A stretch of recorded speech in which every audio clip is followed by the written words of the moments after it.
Britain did not lose global control on a battlefield. It lost it quietly, inside balance sheets and reserve accounts. When a financial decision exposed how fragile victory had become, no invasion followed, no armies moved, yet power drained away faster than any retreat. By the time officials understood what was happening, the numbers had already done the damage. How did one post-war decision strip Britain of imperial control without a single act of war? In answering that, you will see the mechanism clearly, from reserve currency pressure to capital flight. More importantly, you will understand why financial systems, not armies, now decide when empires stop setting the rules. The story unfolds between 1944 and the early 1950s, from Bretton Woods to a moment when control quietly slipped beyond recovery. Britain still looked strong, still governed territory, still spoke with authority. But beneath that surface, a single commitment set a chain reaction in motion, leading to a point where reversal was no longer possible. Now let's walk through the pattern, step by step. In July 1944, British officials arrived at Bretton Woods with a problem bigger than diplomacy. The UK Treasury needed a post-war system that could keep trade moving while Britain rebuilt. John Maynard Keynes argued for a framework that would not trap countries in permanent shortages. But the balance of power in that room had already shifted. The United States Treasury, backed by the sheer scale of American wartime production, held the leverage. Harry Dexter White's plan put the dollar at the center, anchored to gold, with other currencies orbiting around it. Britain accepted the design because the alternative was isolation in a world that would run on dollars. Bretton Woods looked like stability, but it also defined who would set the terms. When World War II ended in 1945, Britain had won the war and inherited the bill. The country had liquidated overseas assets, run down reserves, and piled up obligations to keep fighting. The UK Treasury and the Bank of England faced a brutal math problem. Imports were essential, exports were weakened, and dollars were scarce. Victory did not restore capacity overnight. Inside the City of London, the mood was still imperial, but the constraints were new. Sterling remained a key currency across the sterling area, used in trade and held as reserves by Commonwealth governments. That status created the appearance of continuity, like the old system could simply resume. Yet the ability to honor sterling claims now depended on access to dollars. In 1946, the pressure crystallized in the Anglo-American Loan Agreement. Britain needed financing to bridge the gap between wartime exhaustion and peacetime recovery. The United States agreed to lend, but the terms carried a switch that would later matter more than the money. One condition pointed directly at sterling convertibility. Convertibility sounds technical, but the mechanism is simple when you name it. If foreign holders can exchange sterling for dollars on demand, then sterling becomes a claim on Britain's scarce dollar reserves. The Bank of England is no longer just managing a domestic currency, it is defending a promise to the world, and promises become dangerous when they are underpriced. The post-war Labour government, working through the British cabinet and parliament, tried to balance reconstruction with external reality. Rationing, rebuilding, and welfare commitments were political priorities at home, but the balance of payments constraint was external, and it did not negotiate. The more Britain promised internally, the more it needed stability externally. By 1947, Britain stood at a fork that looked manageable on paper. Officials believed that restoring normal financial rules would rebuild confidence in sterling. They assumed convertibility would signal strength and bring calm. What they underestimated was how quickly rational actors move when a window opens and everyone fears being last. In July 1947, Britain activated sterling convertibility under the Anglo-American loan terms. Overnight, holders of sterling across the sterling area gained the right to exchange it for dollars. For the Bank of England, this turned accounting balances into immediate claims. What had been a managed system became an open exit. The response was not ideological, it was mechanical. Governments, banks, and firms holding sterling looked at Britain's reserves and did the math. If everyone waited, there might be nothing left. Converting early was not aggression, it was self-preservation.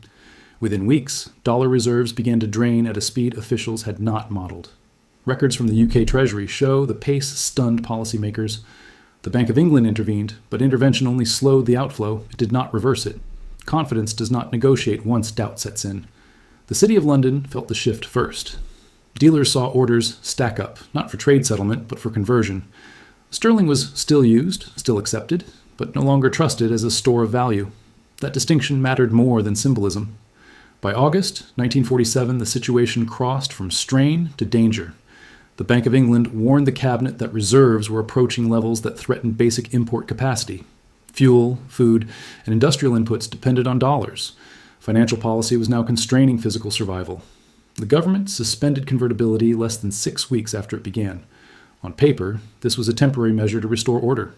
In practice, it signaled that Britain could not keep its central promise. Once suspended, convertibility could not be restored without reopening the same risk. Nothing collapsed that summer in a visible way. There were no riots, no bank holidays, no dramatic announcements to the public. Yet, in financial centers abroad, the conclusion was already forming. Sterling was no longer a reliable anchor, and anchors define who leads. After the suspension of convertibility in 1947, Britain regained a measure of control, but it was a narrower kind. The Bank of England could slow capital movement again, but only by stepping back from openness. What looked like stabilization was actually a retreat from the role Sterling once played. Confidence did not return simply because rules changed. Foreign governments and central banks adjusted their behavior quietly. Sterling balances were still held, but now as working balances, not long-term reserves. The difference showed up in where trust accumulated, and that trust moved steadily toward the dollar. In 1949, the pressure surfaced again, this time through trade. Britain's exports struggled to compete at the existing exchange rate. The UK government chose devaluation, cutting the pound's value against the dollar. It was framed as a corrective move, but devaluation confirmed what markets already believed. Devaluation solved a short-term imbalance, but it carried a long memory. Once a reserve currency is devalued, holders assume it can happen again. Sterling became usable, but conditional. That conditional status is fatal to a currency that once anchored an empire. Throughout the early 1950s, the sterling area remained in place, but its function changed. Commonwealth governments began diversifying reserves, reducing exposure without public declarations. The process was gradual, almost polite, but irreversible. By the time officials acknowledged the shift, the center had already moved. The City of London was still influential, still sophisticated, but no longer decisive. Britain had not lost territory yet, but it had lost the ability to finance authority on its own terms. The loss of financial control did not immediately dismantle Britain's political reach, but it changed how every decision was made. From the early 1950s onward, the UK Treasury operated under constant external constraint. Any expansion, military or social, now had to clear a balance of payments test first. Imperial commitments became liabilities once they required dollar spending. Bases, logistics, and overseas administration all drew on reserves Britain no longer controlled. The Bank of England could manage sterling at home, but it could not create dollars abroad. Power that depends on another country's currency is conditional by definition. This reality surfaced repeatedly in cabinet debates. Records suggest ministers understood the pattern even if they avoided naming it publicly. Each crisis forced the same choice: defend the currency or defend the posture of a great power. The currency always won, because it had to. By the mid-1950s, capital controls were no longer presented as temporary. They became structural tools, quietly acknowledging that Britain could not compete in an open financial system on equal terms. Openness had once been a source of strength. Now it was a vulnerability. The City of London adapted faster than the state. Financial institutions shifted toward dollar-based operations, working within the emerging American-centered system rather than resisting it. London remained important, but as a hub inside someone else's framework. What disappeared was not influence, but autonomy. Britain could still act, still negotiate, still participate. What it could not do was impose financial outcomes on others. That loss, once normalized, is what turns an empire into a participant. By the late 1950s, the consequences were visible beyond finance. Britain's imperial posture depended on credibility, and credibility depends on the ability to absorb shocks. Each sterling crisis signaled that Britain no longer had margin. Allies noticed, and so did adversaries. In 1956, the Suez Crisis made the new reality unmistakable. Britain still had military capacity and political will, but it lacked financial independence. When pressure came through currency markets and diplomatic channels, the constraint was immediate. The pound could not withstand sustained stress. The United States Treasury and the Federal Reserve did not need to issue threats. Their leverage existed through access or denial of dollar support. Britain faced a choice framed as stability versus defiance.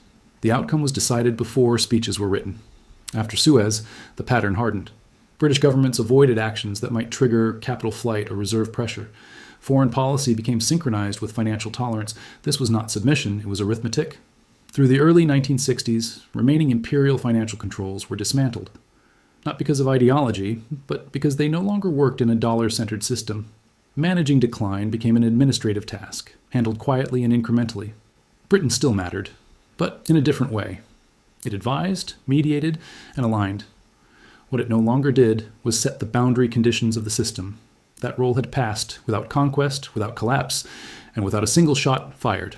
What happened to Britain after 1947 was not unique, but it was clarifying. The empire did not fall because it misread ideology or underestimated rivals. It lost control because the structure of power had shifted from territory to finance. Once that shift is complete, behavior adjusts, whether leaders accept it or not. Reserve currency status creates delay, not immunity. Sterling's role bought Britain time after World War II, but it also increased exposure. The more the world relied on sterling, the more damaging the loss of confidence became when it finally arrived. Scale amplified fragility. The critical mistake was not accepting a loan or joining Bretton Woods. It was committing to convertibility before productive capacity and reserves could support it. That single clause transformed weakness into immediacy. Empires can survive debt, but not open exits they cannot honor. After 1947, British policy focused on management rather than expansion. Control was exercised through limits, not reach. The Treasury and the Bank of England became defensive institutions, tasked with avoiding crises instead of shaping outcomes. That change defines the post-imperial phase. Other powers studied the lesson, even if they did not say so openly. Financial openness without reserve dominance is a trap, not a virtue. Once credibility breaks, restoring it costs more than maintaining it ever did. Britain's experience shows where the real battlefield now lies. Not in borders or fleets, but in commitments written into agreements that seemed technical at the time. That is where modern empires discover, often too late, that control has already moved elsewhere. Britain did not collapse when sterling failed. It adjusted to a world where authority followed balance sheets instead of banners. The empire ended not with resistance, but with recalibration, once it became clear that financial dependence had replaced command. History suggests this is how control usually slips away. Not through defeat, but through decisions that look responsible, technical, and temporary at the time. By the moment the pattern is visible, the point of no return has already passed.